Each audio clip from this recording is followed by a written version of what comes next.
Halo Schoolers, balik lagi sama Delvia dan Fakih. Nah, kali ini kita kan lagi ada di pemakaman nih. Bener banget Schoolers. Kita bakal ngobrol-ngobrol sama orang yang emang profesinya tuh masih masih seputar dunia pemakaman nih. Betul. Schoolers. Yaitu apa sih Delvia? pemandi jenazah. Jadi Nah, buat itu dia. Schoolers yang penasaran, Yuk ikutin terus. check it out. Nah, Schoolers, sekarang Delvia sama Paki udah berada di kediaman narasumber kita, yaitu dengan Ibu siapa? Yeni. Ibu Yeni dan Bapak Asep. Asep. Jadi kita bakal tanya-tanya perihal soal pemandian jenazah nih Schoolers, yang dimana beliau ini berdua memiliki profesi sebagai pemandi jenazah Schoolers.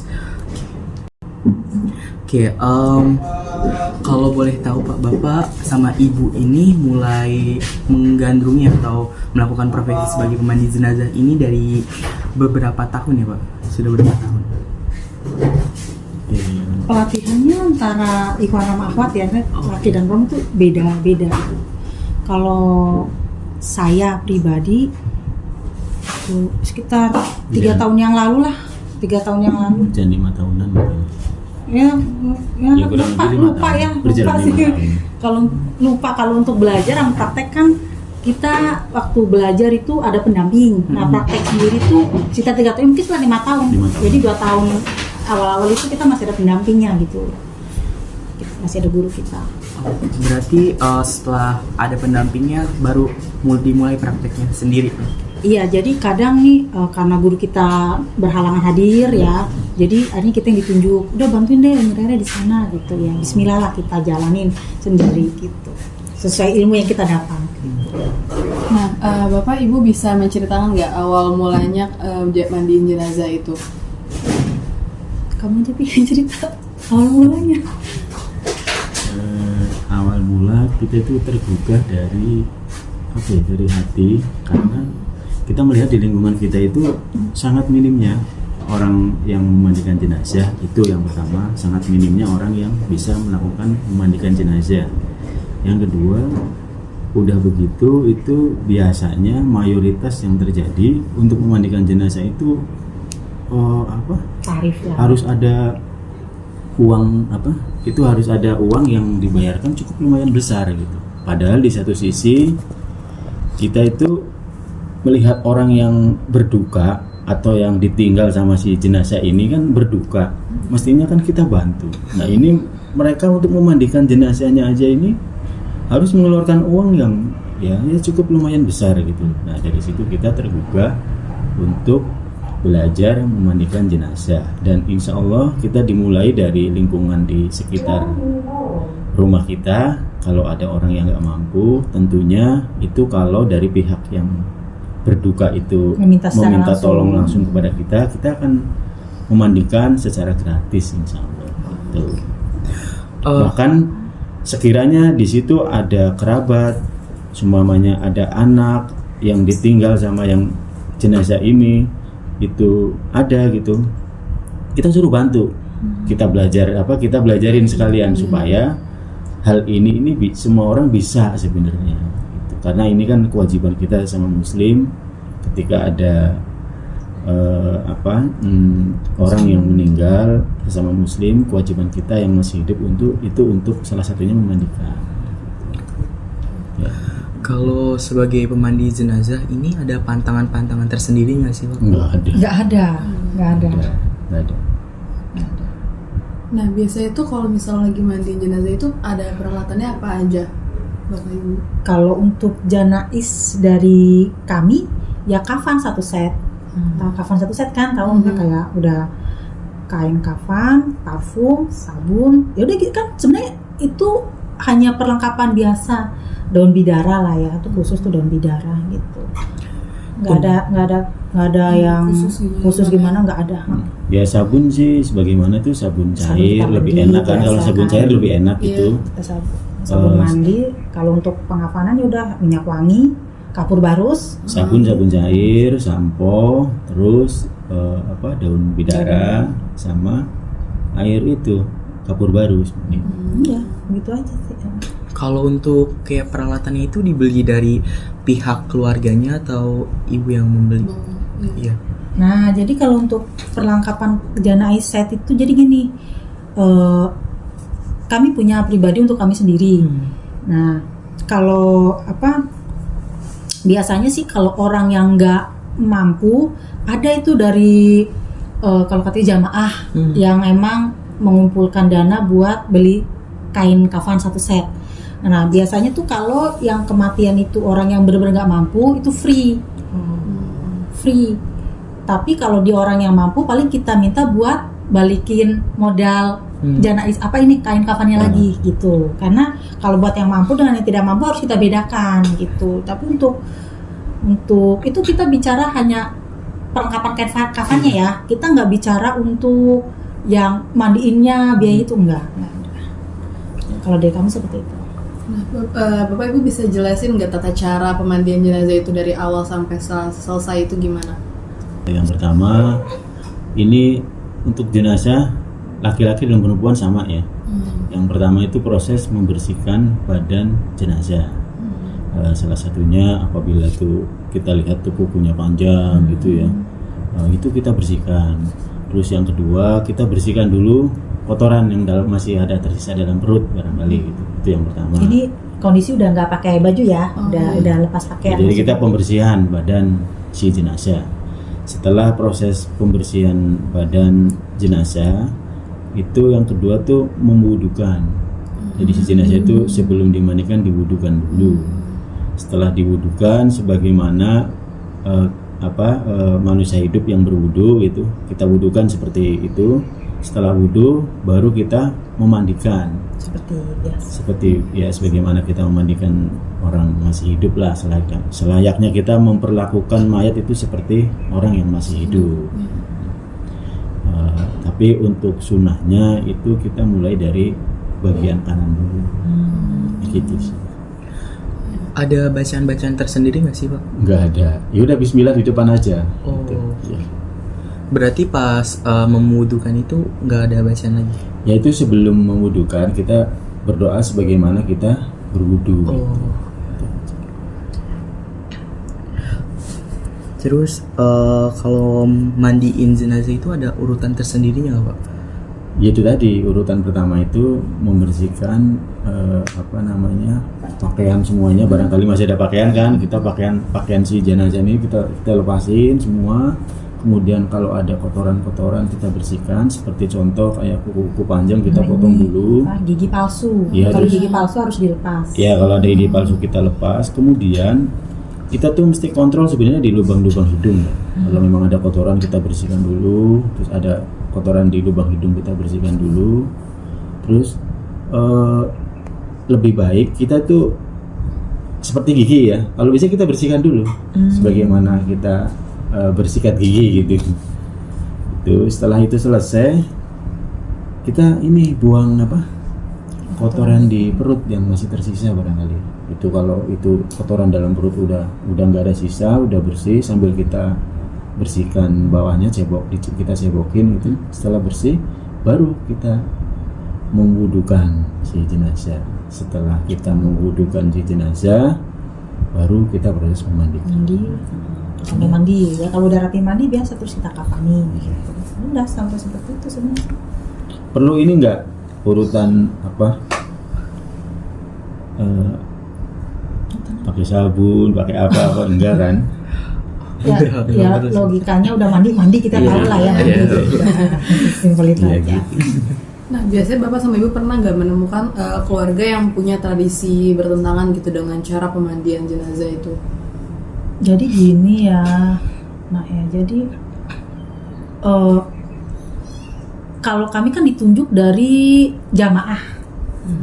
Nah dari jamaah itu biasanya nggak ada, emang udah ada, udah kalau kata kita udah tahu beres, udah terima apa adanya gitu, nggak pernah ada penentangan sih kalau untuk proses pemandian segala macam. Biasanya ada perbedaan. Bedanya cuma daun ini biasa mereka pakai bunga, daun pandan, kami pakai bidara. Nah terus kain, biasanya kalau wanita itu kami kan disamakan nih, laki-laki dan perempuan 3 lembar kain kafan. Kalau ada orang lain gitu yang kalau wanita itu untuk pakai gamis segala macam dibikin gamis, maksudnya itu butuh sekitar 5 lembar kain tuh ada. Hanya itu aja sih perbedaannya. Kain biasanya jumlah kain sama kembang gitu aja biasanya. Kita nggak pakai kembang, pakai daun bidara. Kalau bapak sama ibu ini biasanya mandiin khusus buat Islam aja atau non Muslim juga dimandiin juga? Islam aja, Ya, karena betul. kami Islam Betul, aja, umat non Muslim Islam. kami nggak ambil job gitu. Nah biasanya kan nih sekarang kan di film-film itu kan suka pas pemandian itu ada kejadian aneh gitu kan Pak Bu. Nah Bapak ini gimana sih cara mengatasinya gitu, kayak misalnya kayak badannya kaku, terus matanya tuh sulit merem gitu. Biasanya gimana cara mengatasinya? Kalau yang pertama sering kita ini ya jumpa itu biasanya badan kaku, seperti contoh tangan. Tangan biasanya itu bagi orang keumumannya itu ketika meninggal itu disedekahkan. Langsung disedekah. Makanya kan Jadi ini mesti kaku. harus lurus. Nah, ini akan bermasalah nanti ketika kita memandikan. Terlalu Nah, lama. si tangan ini mestinya kita harus bisa luruskan dulu sebelum memandikan, karena posisi tangan sedekap seperti ini dan posisi tangan lurus itu akan lebih gampang dan lebih bersih ketika tangan bisa diluruskan. Nah, adapun untuk meluruskan itu sebenarnya bisa. Hanya saja kadang orang belum tahu tekniknya seperti apa. Nah, kita setiap tangan ini kan ada sendi nih. Kita pencet-pencet pelan-pelan sambil kita luruskan, itu insya Allah bisa lurus. Itu aja sih. Kalau hal yang paling sebenarnya paling ini tuh ketika kita memandikan orang yang punya luka, itu mesti hati-hati memang.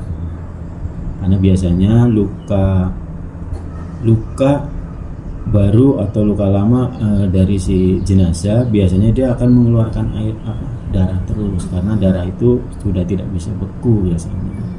Itu yang agak sedikit ini. Berarti waktu pada saat si mayit ini meninggal lebih baik tidak diinin dulu ya Bu? Tidak di posisi sedekah. Iya. Lurus. Kalau untuk tarif biaya pemandian jenazah ini berapa ya Bu? Kalau untuk tarif nggak ada tarif ya Mas, jadi itu kita kan hanya kalau kata kita mah ya Jadi amaliyah kita aja lah gitu. kalau kita tuh Berharap pahala kebaikan aja beramil Iya. yang balas gitu. karena pahalanya kan luar biasa itu. Pertama itu kan kewajiban kita muslim yang hidup. Kedua ya semoga bisa jadi pemberat amal ibadah kita di akhirat. Itu aja sih. Cuma kan nggak semua orang bisa berpikir seperti itu gitu. Jika ada yang mau memberi hadiah tidak memberatkan yang sedang berduka, insya Allah bisa diterima gitu. Cuma kalau memang memberatkan nggak usah, karena kita pun nggak menghalang. Iya, karena kewajiban kita kan sebenarnya sesama muslim itu saling tolong menolong, apalagi ini di saat ketika orang sedang berduka. Mestinya kita sebagai muslim tetangganya atau saudaranya itu kita saling membantu, meringankan. Nah, fenomena yang terjadi di kalangan umum sini, di masyarakat umum di sini, itu untuk memandikan jenazah itu tarifnya cukup lumayan besar. Makanya kita tergugah untuk bisa memandikan jenazah. Ya paling tidak bisa membantu dalam hal itu kita. Kalau Itu kurang lebih untuk memandikan jenazah itu 1 hingga 1,5 juta. besar banget ya. Iya, itu kan sangat memberatkan ini ya. Gitu. Makanya kita juga untuk belajar dan barangkali di situ kita bisa membantu sesama tetangga, saudara muslim. Itu aja sih. Kalau selama kayak prosesi atau setelah prosesi pemandian jenazah ini pernah nggak sih nemuin hal-hal gaib gitu Pak? Oh, nggak pernah. Nggak pernah. Cuma ya awal pertama kali bener-bener pertama kali masih ada guru pertama kali ngikut janais itu ya keinget aja muka jenazahnya, padahal kita nggak kenal, nggak punya dosa juga aku pikir gitu. Cuma kok Ya, mungkin itu kebayang, itu yang membuat sebagian dari kami tuh emang kadang nggak mau karena emang seperti itu yang kami alamin. Itu aja sih, selebihnya karena udah terbiasa sama orang yang meninggal ya nggak ngaruh gitu. Nih kalau Tapi boleh. orang-orang iya benar. Ini kalau boleh kamu jujur ya. Iya. Sekarang kita ngapain takut sama jenazah? Orang dia udah nggak bisa ngapa-ngapain. Justru kalau mau takut tuh ketika dia masih hidup, dia bisa nampol kita, bisa ngapain kita. Nggak ada kejadian kayak gitu. Insya Allah nggak ada. Nah, dari menjadi profesi pemandu jenazah ini, ada nggak pelajaran hidup dari bapak dan ibu gitu yang bisa dikasih tahu ke kita? Oh banyak, banyak. Boleh dikasih Jadi tahu? ini sih sebenarnya ini hal yang harus kita jaga rahasia ya, karena kan sesuatu seseorang yang meninggal atau jenazah seseorang itu sesuai dengan keadaannya ketika masih hidupnya barangkali gitu ya. Walau alam gitu masalah itu nggak tahu, tapi dari situ kita banyak introspeksi akhirnya. Oh begini. Jadi seseorang hendaknya seperti ini biar paling tidak matinya seperti ini gitu. Jadi memang Kalau pelajarannya sangat banyak, Banyak kita pelajarannya mengingat lebih ingat Lebih ke banyak, akhirat iya. mestinya gitu. dan kita lebih banyak nasihat ketika kita melihat si mayit itu, nasihat yang terdiam kan itu kan jenazah itu kan nasihat kematian itu nasihat yang terdiam atau nasihat yang bisu itu jadi nasihat selalu buat Maksudnya kita. nanti buat kita bakal seperti Iya, ini biar gitu. keinget kematian. Iya betul seperti itu. Udah sih itu aja paling kita tanyain sama Bapak Ibu. Sebelumnya makasih banget udah mau meluangkan waktunya ya Iya, bisa ditanyanya. Nah, Schoolers, jadi itu dia informasi-informasi yang kita dapatkan dari seorang pemandu jenazah nih, Schoolers. Jadi buat Schoolers yang emang gimana ya, harus selalu ingat, harus selalu aware sama sekitar juga. Jadi biar kita semua bisa apa sih namanya, Del? Membantu juga Iya. sama sesama gitu, sesama muslim. Dan kita bisa ingat terus sama kematian. Iya bener banget. Jangan lupa kalian harus berlatih semua. Nanti orang tua kalian harus kalian memandikan, itu lebih Iya, baik. justru itu kewajiban Ya. anak-anaknya yang masih hidup gitu. Iya, jadi gitu harus Gitu. anak tuh diusahakan bisa gitu untuk memandikan ayahnya, ibunya. Dan di sini ada satu lagi yang jarang orang tahu. Jadi istri boleh memandikan suami, suami boleh memandikan istri. Gitu. Banyak orang yang belum tahu ilmu itu. Berarti dia buat muhrim sama non muhrimnya itu udah nggak ada halangan Nggak ada. lagi? Jadi kalau suami istri itu awalnya kan bukan muhrim, tapi karena terikat pernikahan, Allah halalkan segalanya. Nah, termasuk memandikan. Hanya untuk suami istri. Anak tidak boleh, anak laki-laki tidak boleh memandikan ibu, tapi memandikan ayah boleh kan sesama gitu. Begitu sebaliknya. Itu satu yang harus diketahui juga. Itu dia informasi yang sangat bermanfaat ya, Schoolers. Nah, sudah segitu saja wawancara dari Delvia dan Paki. Sampai jumpa esok hari. Bye-bye, Bye-bye, Schoolers. Nah. Schoolers, itu kan tadi kita udah wawancara tentang profesi pemandu jenazah ya. Iya bener banget, Schoolers. Jadi banyak banget ya ilmu-ilmu yang kita dapetin nih. Iya, kayak dalam kehidupan sehari-hari. Bener banget. Jadi kalau misalnya pengen bantu orang itu bukan cuman dari materi, jadi bisa juga dari tenaga, doa juga bisa. Bener banget, Schoolers. Itu dia video yang bisa kami sampaikan dari kami. Cukup. Bye bye, Schoolers. Dadah.